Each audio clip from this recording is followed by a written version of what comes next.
Limits of the Flesh, Chapter 76, Fantasy Fiction by Azazyel. I spent the next couple of days with Rias, comforting her about her losses along with Akeno helping as much as she could while getting her own revived mother settled into the Gremory estate. Not much else happened other than just mental healing and everyone getting their game face back on with all the shit that had happened.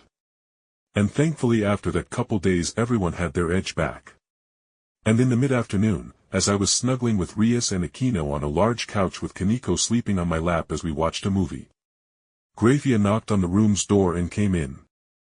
Grayfia, like Venelana, had already settled into calling me the would-be lord of the Gremory house, as apparently the ancestor Runia's Gremory's alarm to wake up was in a couple more weeks, so she wouldn't be waking up for anything, and the few times maids or people woke her up before, she almost or did kill whoever woke them up, by pulling a warhammer and having a massive conjured camel's foot slam on them and crush them.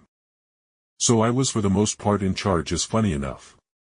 Literally no one fucking wanted to be Lord Gremory in the slightest, as Rias wanted my last name, Milica's was too young, Grayfia was a living fetish in being a maid, and Venelana was a Baal who, with the Baal ancestor clearly being an enemy, she couldn't become the head of the Gremory clan. So Grayfia was now my maid. As the head of the Gremory clan and the one running to become the new Lucifer. He has formally requested a meeting, Grayfia stated, and I had no delusions of who she meant. Zekrom Baal had bitten the bait.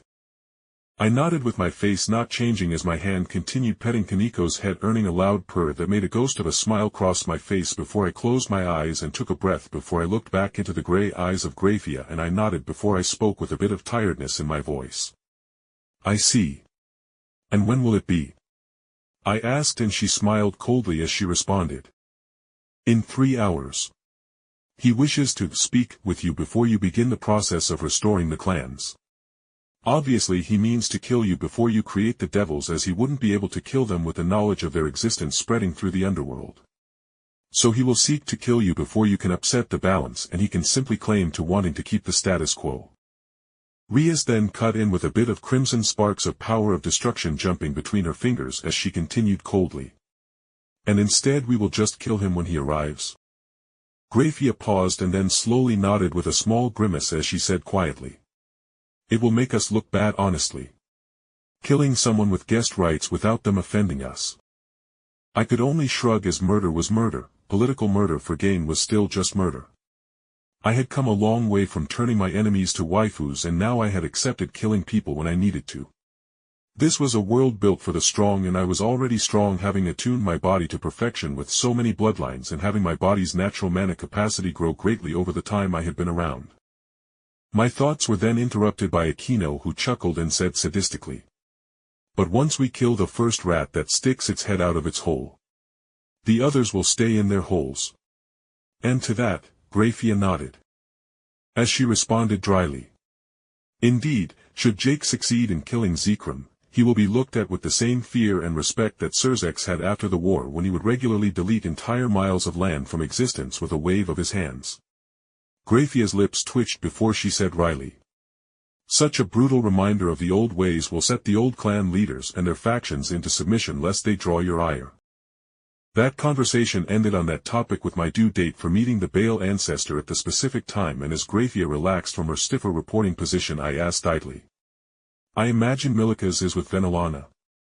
I asked, and she nodded with no explanation needed, as Venelana couldn't be seen at her ancestor's assassination for a number of reasons. But with that confirmation, I continued.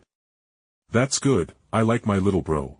Anyway, I suppose I should get showered and changed for such an event. I said with a wry smile as Koneko looked up at me and hissed with her tail going ram straight and into the air. No. Your lap is the perfect temperature. She stated flatly, and I rolled my eyes and my hand drifted down, and with a pinch to her neck with my fingers and some flesh-crafting fuckery I had her nerves lock up, and she went limp, whining as Akeno snickered joyfully as I handed over the limp form of Koneko into the busty Miko's lap.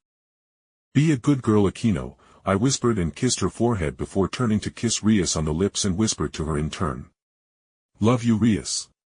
And then with my lap freed and Rias satisfied with the kiss, I got up and went deeper into my quarters and into the massive open bathroom. My bathroom was stupidly large. It had an enclosed shower with more than a dozen shower heads to spray me with its hot water. More simple Japanese-style bathing area with a single shower head on a hose and small stools for me to sit on to wash myself. And lastly, of course, was the highlight of the bathroom. The outdoor pool-sized bath had alcoves for people to sit in to be massaged by water jets, and the middle of the tub got to more than 2 meters deep, so you could actually swim a bit within it. I loved to relax in the bath for a good soak, and with Rias being a major weeb Japanophile, I had gotten used to washing up before entering the bath in the side wash station. But as I was getting washed up, I heard the sound of bare feet slapping on the moist tiled ground due to how humid the room was, and I looked to the side and blinked. Seeing Grayfia completely nude with a washcloth in her hand, and she smiled gracefully as she offered with a small flush entering her cheeks. "Would you like me to wash your back?"